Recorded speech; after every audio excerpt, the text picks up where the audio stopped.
Faced with white Americans exploring their lands for wealth and expansion, Native Americans encountered prejudice and violence, which systematically destroyed their cultures. As white Americans traveled westward with demands for land and resources, Native land was taken by the U.S. government. Although many tribes had reluctantly succumbed to the will of the whites, others took a stand, among them three Plains Indian groups: Lakota Sioux, Arapaho, and Northern Cheyenne. Steeped in strong beliefs and led by powerful leaders, these tribes banded together to encounter the U.S. Army in the monumental Battle of the Little Bighorn. In June 1876, the Sioux led the charge in one of the greatest successes executed by Native Americans. To this day, the Battle of the Little Bighorn is remembered as one of the greatest U.S. military failures in history. But events following bring to mind the exchange of culture, land, and nomadic life of American Indians.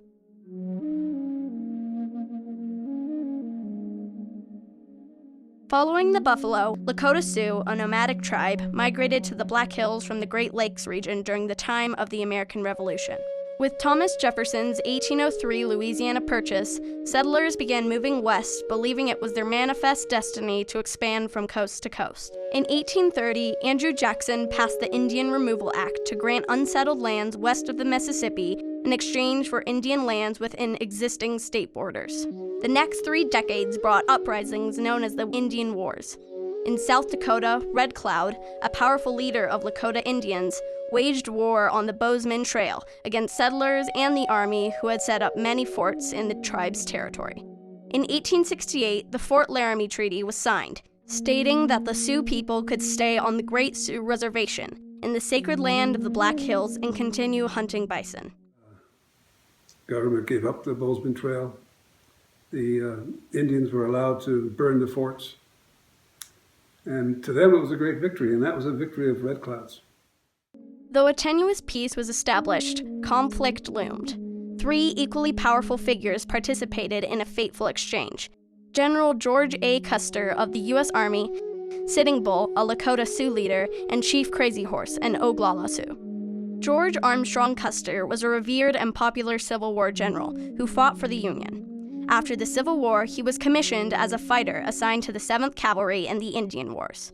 Sitting Bull was born in 1831 on the Grand River in the Dakota Territory. A medicine man, he became a Lakota leader in 1868. Chief Crazy Horse was born in about 1840, also in the Dakota Territories.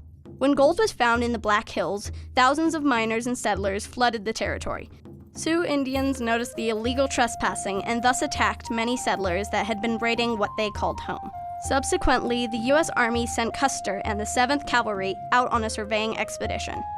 Miners demanded protection from the Army, though they were defying the 1868 Fort Laramie Treaty. The 7th Cavalry was a regiment of the Army created in 1866 for the specific purpose of fighting Indians in the West. The U.S. offered to buy the land, but the tribes refused since they believed the land could not be exchanged for money. In reaction, the Commission of Indian Affairs required all Sioux Indians to go to a reservation by January 31, 1876. There was no response from the Sioux, and in an act of defiance, more than 8,000 Lakota, Cheyenne, and Arapaho congregated near the Little Bighorn River in Montana, land that was not designated as a reservation, to perform the annual Sundance. During the ceremony, Sitting Bull received a vision of soldiers invading his village from the sky upside down on their horses. The chief predicted a victory for the gathered tribes. 3 forces were sent out to return the natives to the Great Sioux Reservation. Launched out of Fort Ellis, Fetterman and Abraham Lincoln, the 3rd Force, led by General Alfred Terry, included Custer's 7th Cavalry. As the soldiers moved toward the large encampment of Lakota and Cheyenne, Crazy Horse successfully attacked General Crook's regiment of soldiers from Fort Fetterman at Rosebud Creek on June 17th. Meanwhile, the Army created an attack plan. General Terry from Fort Lincoln and Colonel Gibbon from Fort Ellis were to attack from the north. Custer, under General Terry and his 7th Cavalry, were to attack from the east and south. This would cage the Lakota and Cheyenne in the valley so that escape would be impossible. Crow and Arikara scouts, enemies of the Lakota, were sent ahead by Custer to gather information on the Indian encampment. The scouts' intelligence revealed to Custer that the camp knew of the Army's presence. Though planning to hold his attack until the 25th of June, once he received information from the scouts, Custer ordered an immediate attack on the tribes. Custer divided the 7th Cavalry's 12 companies into 4 sections. So he had 4 different commands, all separate, and not within communication. After Custer ordered Reno to attack the camp, Reno crossed the Little Bighorn and advanced downstream. When the camp was attacked by Reno's forces, the Indians were initially surprised, but their quick reaction caused Reno's troops to retreat. Warriors were able to shoot at the soldiers from close range, resulting in a quick but bloody battle with heavy casualties. Reno and his survivors made their retreat to High Bluffs, where they met up with Benteen and his segment. Custer had overlooked Reno's engagement with the Indians on top of the hill. He waved his hat in motivation for his comrades' troops and disappeared into the ravine of Medicine Tail Coulee. The warriors eased off of Reno's troops and began to go after Custer's column. The Indians immediately had the upper hand with nearly 2,000 warriors to only 225 cavalrymen. The soldiers were quickly overwhelmed and their horses were sent into a stampede, with the natives killing the remaining survivors of Custer's 7th Cavalry. The few soldiers who hadn't perished withdrew back to Reno's position and were held under siege by the warriors from June 25th to the early morning of June 26th. General Terry discovered the soldiers stripped and mutilated. Later that same day, the bodies were buried in a mass grave on the site of the battlefield. In the days following the battle, the Indian encampment scattered, several going back to reservations. The remaining Indians amounted to only about 600. The New York Times broke this story in an editorial on July 7th. There was absolute shock because Custer was like a rock star. At the same time, news from the Little Bighorn reached President Grant during the nation's centennial celebration in Philadelphia. Over the next several months, thousands of soldiers stormed the Black Hills, forcing many of the once great Indian chiefs to surrender to the army. Crazy Horse and his followers continued to elude the army and General Miles, who relentlessly chased them that winter. Crazy Horse surrendered on May 6, 1877. The same month, Sitting Bull led his Hunkpapa Sioux across the U.S. border into Canada. In September, Crazy Horse tried to leave the reservation unpermitted, and thus General Crook ordered his arrest. He did not resist. It was not until he was led to a guardhouse that he started to struggle, and he was then run through the back with a bayonet. 4 years later in Canada, with his people starving, Sitting Bull too admitted defeat and was sent to the Standing Rock Reservation. 5 years later, in 1890, the Ghost Dance came to Sitting Bull's reservation. And they started doing that Ghost Dance because it gave them hope that they were going to one day live the way they used to live. Be happy again. Be healthy again. In other reservations, it had caught on as well, and officials feared Sitting Bull would join the effort.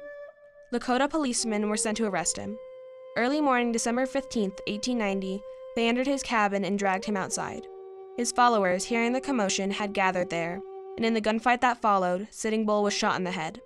They lost a great leader, and one who understood the white world.